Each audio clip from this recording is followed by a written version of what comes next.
saya ini lebih cepat dari 29. Apakah kita mau? Belum tentu kita mau. Kita masih ngomong pemilu 29. Kalau terjadi percepatan gimana? Oke. Kita siap nggak? Siap. Itu loh maksud saya. Oke. Ada garis tipis antara ambisi politik dan kepanikan seorang aktor yang kehilangan panggung. Dalam beberapa tahun terakhir, peta kekuasaan Indonesia digerakkan bukan oleh pertarungan ideologi, melainkan oleh mesin-mesin transaksional yang bekerja di balik layar. Relawan bukan lagi sekedar instrumen partisipasi warga, melainkan korporasi politik yang menagih dividen kekuasaan. Dan di titik inilah kita melihat sebuah anomali. Beberapa waktu yang lalu, di hadapan mantan presiden dan barisan pendukungnya, sebuah pernyataan dilontarkan ke ruang publik tanpa tedeng aling-aling. Budi Aris Setiadi, mantan menteri yang kini memimpin organ relawan, membisikkan sebuah wacana liar, yaitu sebuah kemungkinan percepatan suksesi, bahwa masa jabatan Presiden Prabowo Subianto bisa saja terhenti sebelum tahun 2029. Sebuah narasi tentang patahan sejarah yang dibungkus rapi dengan insting politik. Tapi mari kita bedah lebih jujur. Apakah ini sekedar ramalan sosiologis atau sebuah bentuk sinyal politik dari lingkaran yang mulai gelisah kehilangan akses terhadap kue kekuasaan? Dan bersama Das Kapital di episode kali ini kita akan membongkar anatomi pragmatisme politik seorang Budi Ari, rekam jejak kuasa dan bayang-bayang kasus yang menyertainya, serta mengapa stabilitas rakyat jauh lebih berharga daripada ambisi elit yang mulai kehilangan panggung kekuasaan.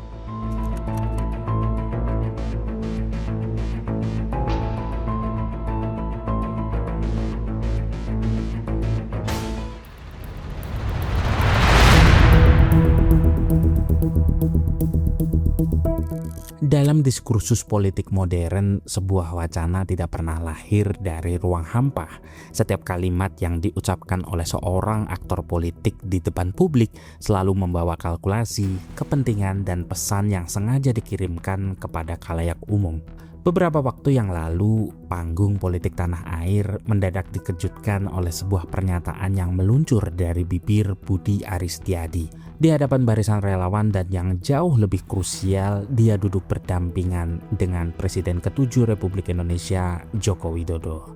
Budi Ari melontarkan sebuah narasi yang melompati batas-batas kewajaran konstitusional, yaitu soal kemungkinan tidak adanya pemilu pada tahun 2029 karena suksesi kekuasaan bisa terjadi jauh lebih cepat dari jadwal yang semestinya.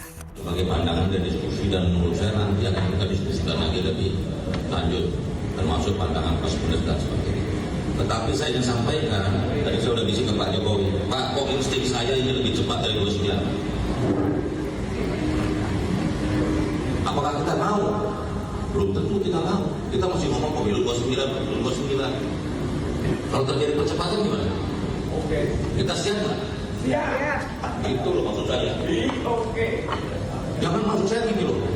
Saya pengalaman dengan gerak sejarah, ini ada yang abnormal di masyarakat saat ini.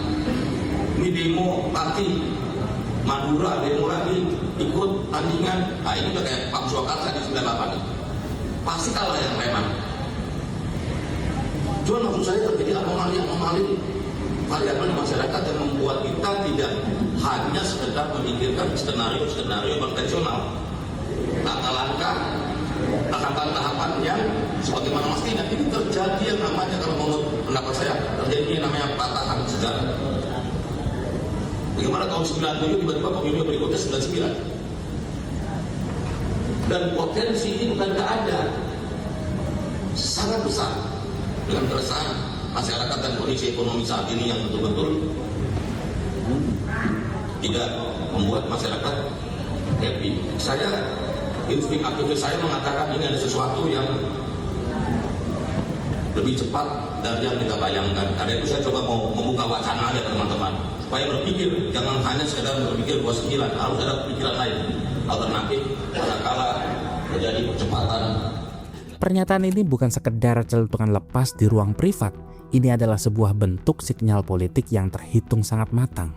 Dengan membingkai situasi saat ini ke dalam analogi patahan sejarah ala transisi kekuasaan masa Orde Baru, ada upaya sistematis untuk menanamkan hal yang bersifat kognitif tentang kerapuhan rezim yang sedang berjalan. Pertanyaannya kemudian, untuk siapa sebenarnya pesan ini dikirimkan? Ketika seorang mantan menteri yang memimpin organ relawan berskala cukup besar melemparkan wacana percepatan suksesi tepat di samping sang mantan penguasa, publik tidak sedang disajikan dengan sebuah ramalan sosiologis yang objektif. Publik sedang dibius oleh sebuah teater politik. Ini adalah bentuk uji ombak untuk mengukur sejauh mana reaksi publik, seberapa solid barisan pendukung di belakang mereka, dan bagaimana respon istana terhadap ancaman terselubung stabilitas kekuasaan. Narasi semacam ini berbahaya bukan karena kebenarannya, melainkan karena intensinya. Di tengah transisi pemerintahan yang baru berjalan 2 tahun, ketika fokus negara seharusnya dicurahkan untuk pemulihan ekonomi dan penataan kebijakan jangka panjang yang konstruktif, para elit yang tidak kebagian jatah kue kekuasaan justru sibuk melempar bola panas yang memantik kecurigaan horizontal. Di babak awal ini kita harus melihat secara jernih bahwa wacana pemilu dipercepat bukan lahir dari kepedulian terhadap nasib rakyat, melainkan dari kegelisahan kelompok-kelompok yang mulai kehilangan akses terhadap pusat rantai kekuasaan. Dan ketika panggung itu mulai runtuh di bawah kaki mereka, jalan satu-satunya untuk tetap relevan adalah dengan meniupkan angin ribut ke tengah lautan politik nasional.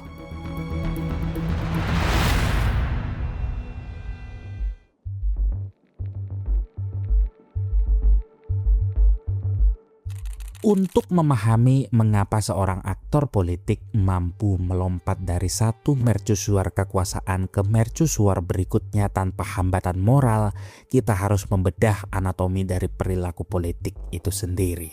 Disinilah teori patronase dan klien yang dirumuskan oleh James Scott menemukan relevansinya yang paling telanjang di panggung politik Indonesia. Dalam tradisi politik patronase, loyalitas bukanlah sebuah komitmen ideologis yang berakar pada gagasan besar atau platform partai. Loyalitas adalah sebuah mata uang transaksional. Ia adalah komoditas yang diperjualbelikan antara patron sebagai pemegang akses sumber daya dan klien sebagai penggerak massa. Budi Aristiadi adalah blueprint yang sempurna dari fenomena ini. Mari kita tarik garis ke belakang. Perjalanannya dimulai dari barisan loyalis garis keras yang mengidentifikasikan diri secara total dengan kekuasaan Presiden Joko Widodo. Selama 1 dekade, mesin relawan yang dipimpinnya berfungsi sebagai garda terdepan pelindung rezim, membentengi setiap kebijakan dan meredam setiap kritik publik. Namun, pragmatisme radikal menuntut fleksibilitas yang tinggi. Ketika transisi ke pemimpinan nasional berganti nahkoda di Pilpres 2024, mesin relawan yang sama dengan cepat melakukan pergeseran. Mereka bergeser, merapat, dan pasang badan total untuk memenangkan pasangan Prabowo Gibran. Disinilah letak anomali strukturalnya. Perpindahan dukungan ini sama sekali tidak didasarkan pada pertautan platform atau elaborasi visi kebangsaan yang koheren. Ini adalah kalkulasi dingin tentang keberlangsungan akses terhadap kekuasaan. Dalam kerangka teori patronase milik Scott, ketika patron lama mulai meredup pengaruhnya atau bersiap meninggalkan gelanggang politik, para klien dituntut untuk segera menemukan patron baru demi mengamankan eksistensi kelompok dan keuntungan ekonomi dari politik mereka. Imbalan dari pragmatisme semacam itu tidak pernah datang dalam bentuk hampa. Ketika Prabowo Gibran memegang kendali, Budi Ari diganjar posisi strategis di kabinet sebagai Menteri Komunikasi dan Informatika. Kursi empuk ini menjadi bukti nyata bagaimana relasi klien patron bekerja, yang mana pengabdian massa dibayar lunas dengan kewenangan birokratis dan kontrol atas sumber daya strategis negara. Namun, karir politik yang dibangun di atas fondasi transaksional semacam ini menyimpan kerentanan yang fatal. Hubungan yang direkatkan oleh kepentingan kuasa akan selalu rapuh ketika patron yang diandalkan tidak lagi memberikan proteksi atau ketika sang klien terjerat oleh skandal yang diciptakannya sendiri. Ketika kekuasaan itu lepas dari genggaman, watak asli dari pragmatisme politik pun telanjang bulat terpampang nyata. Ia tidak lagi memiliki kesetiaan yang abadi kecuali kepada kelangsungan kelompoknya sendiri.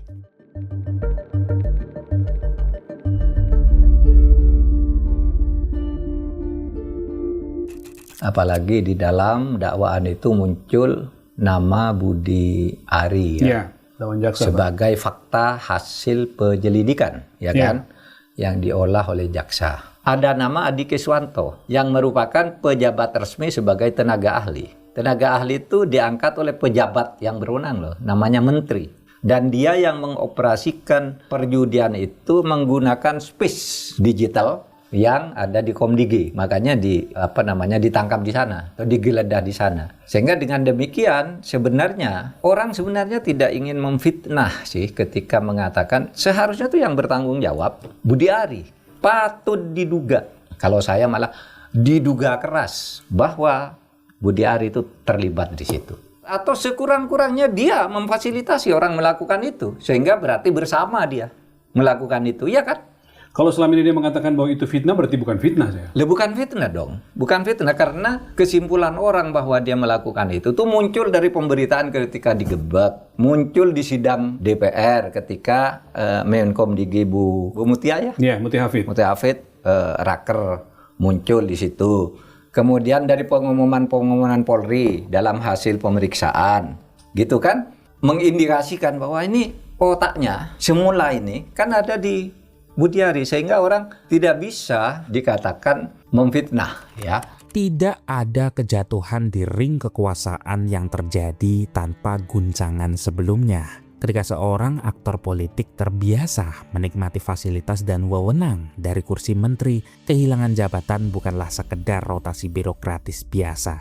Itu adalah sebuah pemutusan suplai oksigen politik. Dalam kasus Budi Ari Setiadi, titik balik kejatuhan itu datang dari koridor kementerian yang pernah dipimpinnya sendiri. Kursi strategis sebagai Menteri Komunikasi dan Informatika mendadak berubah menjadi medan ranjau ketika badai skandal perlindungan jaringan judi online terbongkar ke permukaan publik. Penggerbekan demi penggerbekan membuka tabir tentang bagaimana celah birokrasi dan pengawasan internal diduga dimanfaatkan oleh pihak-pihak tertentu di dalam kementerian untuk melindungi sindikat kejahatan cyber yang menghancurkan jutaan keluarga di tingkat bawah.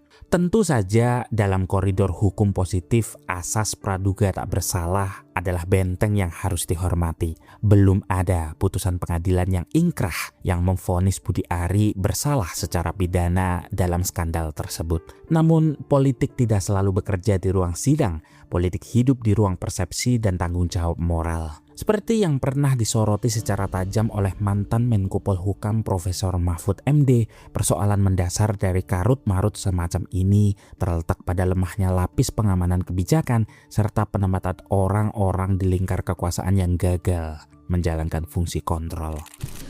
Bagus pemeriksaan Budi Ari oleh Bareskrim dan mudah-mudahan itu merupakan bagian dari proses hukum yang teliti. Artinya orang kan mengatakan kok terlambat ini. Enggak, menurut saya itu mengumpulkan instrumen lain dulu agar nanti begitu diperiksa itu langsung tidak sia-sia lah. Ada kemajuan-kemajuan. Menurut saya bagus, Bareskrim gitu. Dan saya kira itu bagian itu dari sikap Pak Prabowo agar siapapun yang diduga terlibat itu supaya diperiksa. Dan biasanya orang-orang yang paling penting itu memang diperiksanya belakangan. Jadi kalau diperiksa awal nanti yang lain lari semua, kita tidak tahu yang remeh-temeh itu kan. Ini periksa dulu lalu konstruksinya jelas masuk di situ Budi Ari. Nah kita baguslah Bareskrim. Kalau saya sendiri kan sejak awal memang intinya ada di situ. Bagaimana seorang bisa korupsi di situ, tidak diseleksi, lalu diberi jabatan, ditanya ijazahnya tidak jelas, keahliannya tidak jelas, hanya katanya mengaku bisa menangani IT, lalu diangkat dalam jabatan penting, dan di sana ternyata membuat situs untuk judi online sendiri, dikelola sendiri, lalu ada kantornya sendiri di luar dan macam-macam. Itu kan yang terberitakan. Nah pasti Budi Ari bertanggung jawab dong. Kalau itu lolos saya kira agak aneh ya. Kalau lolos agak aneh bagi saya. Pasti ada sesuatu yang tidak wajar kalau dari logika itu. Tapi oke lah, itu urusan hukum.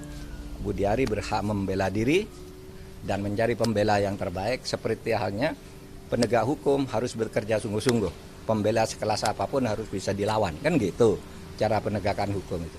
Ketika kementerian yang seharusnya menjadi benteng pertahanan digital negara justru kebobolan dan terseret dalam pusaran sindikat judi online. Tanggung jawab politik tertinggi tidak bisa dilepaskan dari figur yang memegang kemudi saat itu.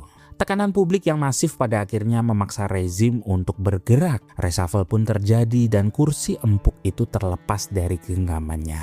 Disinilah letak titik batah psikologis dan politik seorang Budi Aris Setiadi. Ketika akses terhadap sumber daya kekuasaan terputus dan bayang-bayang skandal terus membuntuti, strategi bertahan hidup seorang politisi pragmatis biasanya mengalami pergeseran ekstrim. Dari yang tadinya berdiri di barisan terdepan pembela kekuasaan, perlahan-lahan mulai memelihara jarak aman atau bahkan memainkan sinyal-sinyal perlawanan terselubung. Manuver melempar wacana pemilu dipercepat di hadapan mantan patronnya bukanlah tindakan yang berdiri sendiri. Ini adalah indikasi kuat dari sebuah strategi permainan dua kaki, sebuah upaya spekulatif untuk tetap relevan, menaikkan kembali bargaining power yang sedang merosot, sekaligus mengirimkan pesan ancaman bahwa kelompok loyalis lama masih memiliki daya rusak jika kepentingan mereka diabaikan. Ketika kekuasaan lepas dari tangan, para oportunis politik tidak pernah benar-benar pergi. Mereka hanya sedang mencari cara paling berbahaya untuk merebutnya kembali.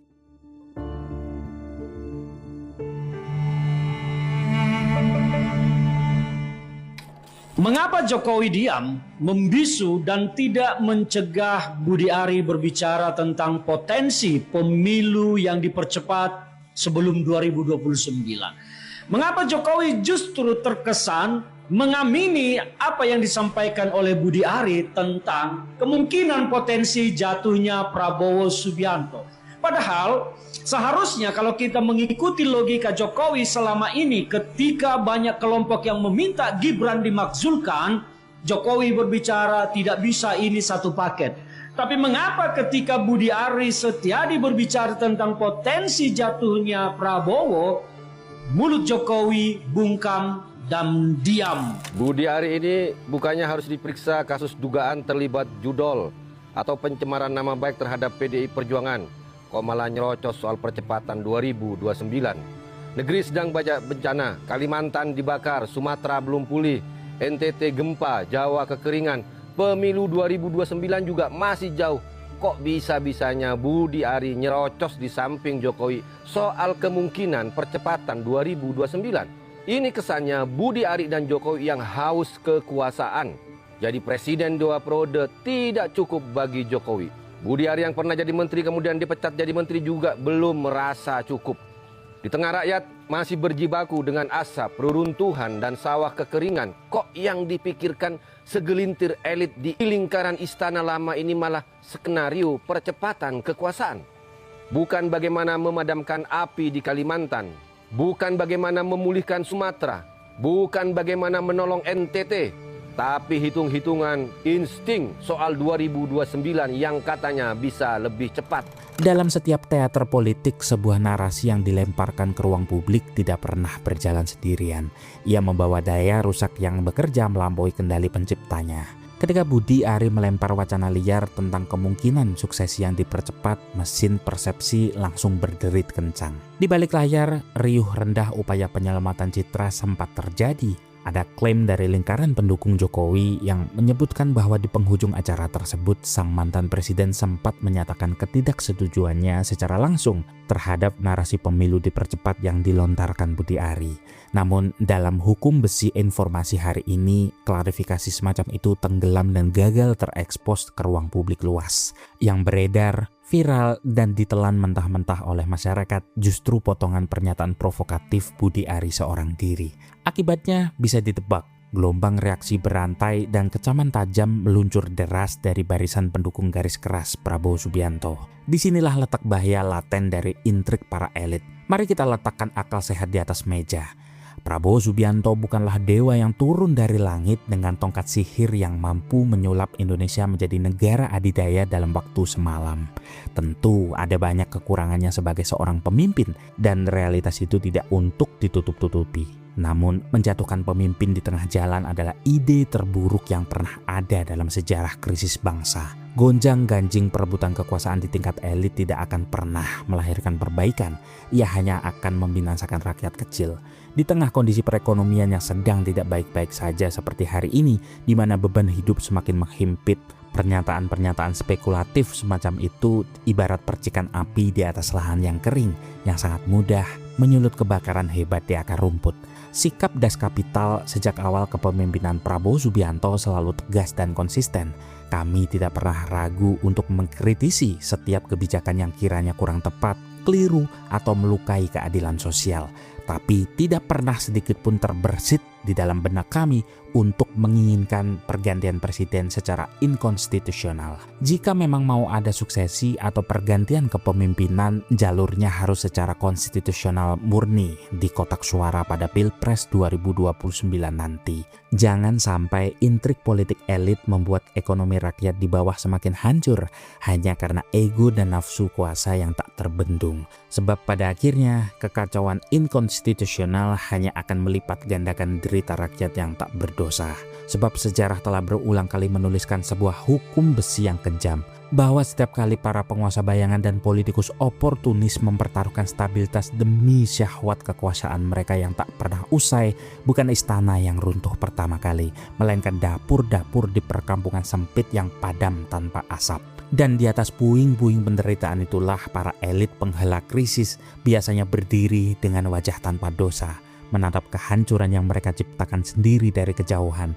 Tentu saja kita tidak boleh membiarkan hal itu terjadi.